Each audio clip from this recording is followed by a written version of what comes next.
அழைக்கிறான் மாதவன்.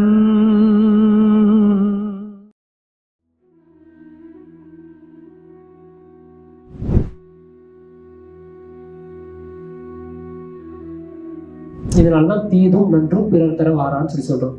என்ன நல்லதும் கெட்டதும் பிறர் செய்வது கிடையாது, உனக்கு நீனே செய்து கொள்வது. இப்ப இந்த கர்மம் சொல்றேன், அவன் பண்றான் அவன் பண்றான் அவன் பண்றான், அவன் எப்படி பண்றான், உனக்கு எல்லா உரிமையும் கொடுத்துருக்கான், நீ இங்க எப்படி செயல்படுறீ அதுக்கு தகுந்தாற் போல இங்க சில விஷயங்கள் செயல்படுது. அப்ப நீ செஞ்சதுக்கு நீ அனுபவிக்கிற, அதையும் நம்ம ஏத்துக்க மாட்டோம்.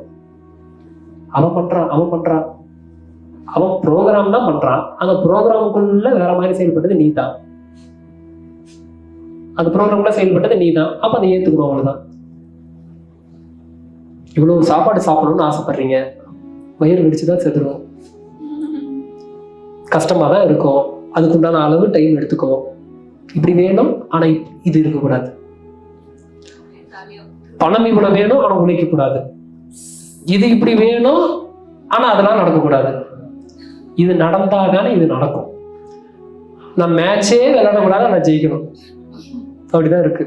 நான் இன்னைக்கு கிரவுண்டுக்கே போக மாட்டேன், என் டீமே நான் கிரவுண்டுக்கு அனுப்ப மாட்டேன், ஆனா எனக்கு நான் ஜெயிக்கணும். மேட்ச் அட்லீஸ்ட் ஏதோ ஒரு 2 பால் பவுல் பண்ணியிருந்தாதான் டக்கோட்லிஸ் மெத்தட் படியாது வின் கொடுப்பான். டக்கோட்லிஸ் படியாது வின் கொடுப்பான். போகவே இல்லை ஆனா எனக்கு வேணும் அப்படின்னா அது நடக்காது. என்ன விதைக்கிறீங்களோ அதை அறுவடை செய்வீங்க, அவ்வளவுதான். எதை நீங்கள் விதைக்கிறீர்களோ அதை நிச்சயமாக அறுவடை பண்ணுவீங்க. அப்ப என்ன, ஒரு ஹைபிரிட் பழத்தை நீங்க போட்டு செய்றீங்கன்னா அந்த ஹைபிரிட் பழத்தினால வரக்கூடியதை சாப்பிட்றதுனால உங்களுக்கு தான் பிரச்சனை. இது பிரச்சனை. இன்னொரு பிரச்சனைனா, இது எல்லாத்தையுமே மாத்திட்டு பணத்தை மட்டுமே ஒரு குறிக்கோளாக வச்சுட்டு இந்த உலகம் என்பது இயங்குது இல்லை. இந்த உலகம் இயங்கும் போது அவன் என்னன்னா நம்மளுக்கு பணம் சேர்த்துட்டோம். யாருக்கு? தன்னோட குழந்தை குட்டிக்கு பணம் சேர்த்துட்டோம். ஓகே, இப்போ அந்த குழந்தை குட்டிக்கு பணம் சேர்த்துட்டோம். ஓகே, திரும்ப எதை சாப்பிடும்? அது ஹைபிரிட் பழத்தை சாப்பிடும். குழந்தை பிறப்பு அப்புறம் ஏற்படாது. அப்புறம் இதை விட என்ன தெரியுமா கூத்து, போயிட்டு ரிட்டன் இவனே தான் வருவான், வேற சட்டையில. திரும்ப அனுபவிக்க போறது அவன் தான். அவன் குழந்தை அடுத்து போயிட்டு திரும்ப அவன் அதே சட்டை மட்டும் தானே கழட்டி மாட்டிருக்கோம். சட்டத்தை உடம்ப சொல்றேன், இதை மட்டும் தானே கழட்டி மாட்டிருக்கோம். திரும்ப திரும்ப திரும்ப திரும்ப வந்துட்டு போயிட்டு தான் இருக்கிறீங்க. எத்தனையோ பிறந்து இலக்கன்னு சொல்றாரு, பிறந்துகிட்டே தானே இருக்கிறீங்க. அப்ப என்னன்னா, இந்த ஜென்மத்துல இந்த ஒரு விஷயம் புரிஞ்சிருச்சா, குடும்பத்தை விட்டுலாம் ஓட தேவையில்லை. இங்க இருந்து எப்படி என்னோட தர்ம சிந்தனைப்படி நான் செயல்படணும், அவ்வளவுதான். ஆடு நாடு தேடினும் யானை சேனை தேடினும் கோடி வாசி தேடினும் குறுக்கே வந்து நிற்குமோ, ஓடி இட்ட பிச்சையும் உகந்து செய்த தர்மமும் சாடி விட்ட குதிரைகள் தர்மம் வந்து நிற்குமே என்ற வாக்கியர். ஆடு நாடு தேடினும், ஆடு வச்சிருக்கேன், நாடு இவ்வளவு, நாட்டை நான் இவ்வளவு கையில வச்சிருக்கிறேன், ஆடு நாடு தேடினும், யானை சேனை தேடினும், யானை படை வச்சிருக்கேன், குதிரை படை வச்சிருக்கேன், கோடி வாசி தேடினும். என்ன, எத்தனையோ முறை வாசி யோகம் பண்ணியிருக்கேன், அவ்வளவு தவம் பண்ணியிருக்கேன், கோடி வாசி தேடினும் குறுக்கே வந்து நிற்குமா? குறுக்க வந்து நிற்காது. குறுக்கே வந்து நிற்குமோ, ஓடிவிட்ட பிச்சையும் ஓடிவிட்ட பிச்சை உகந்து செய்த தர்மம் சாடி விட்ட குதிரைக்குள் தர்மம் வந்து. சாடி விட்ட குதிரை என்ன, கலாட்டி விட்ட குதிரை எவ்வளவு வேகத்துல வரும். ஒன்றத்தை நம்ம கணக்கிடுறதுக்கு என்ன எதை வச்சு சொல்லுவோம்? ஹார்ஸ் பவர் தான் சொல்லுவோம். இப்ப ஹார்ஸ் பவர் எப்படி இருக்கும்?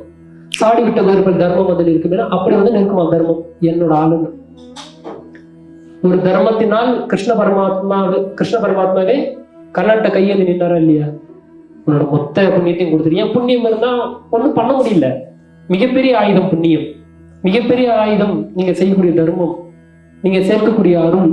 அப்ப நான் எப்படி செய்யறது? மத்தவங்க சாப்பாடு போறதுனால செய்யறோம் இல்ல, சேரும் அப்படின்னு சேரும், சிந்தனையிலையும் சேரும். ஒருத்தவங்க நல்லதை நினைக்கிறியா, அருள் வரும். நல்லா இருக்கணும்னு நினைக்கிறியா, அருள் வரும். என்கிட்ட கையில காசு இல்லை, நான் எப்படி தர்மம் பண்றது? மற்றவர்களை மலர்ந்த முகத்துடன் அனுபவத்தும் ஒரு வகையான தர்மமேன்ற நபிகள் நாயகம். மற்றவர்களை சிரிப்பு முகத்துடன் அணுகுங்க. மூளையே உணர்ந்துட்டு போ, அது கொஞ்சம் அவங்களுக்கு ஒரு சந்தோஷத்தை கொடுங்களேன். என்ன உங்ககிட்ட இருந்து லாஸ் ஆகும், எதுவுமே லாஸ் ஆகும். இது கூட பண்ண முடியல, அப்ப நம்ம எதுக்குங்க? வெளியே அன்பு அனுபவம், ஆனா உள்ள காட்ட மாட்டோம்.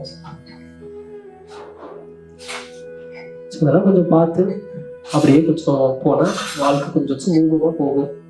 ஈஸியா போய் கரை சேரலாம். எப்படி? உயிரோட போய் கரை சேரலாம். இல்லைன்னா செத்த பிணமா போய் கரையில மிதக்க வேண்டியதான். கரை சேர போறோம், உயிரோட போகிறோமா பிணமா போகிறோமா?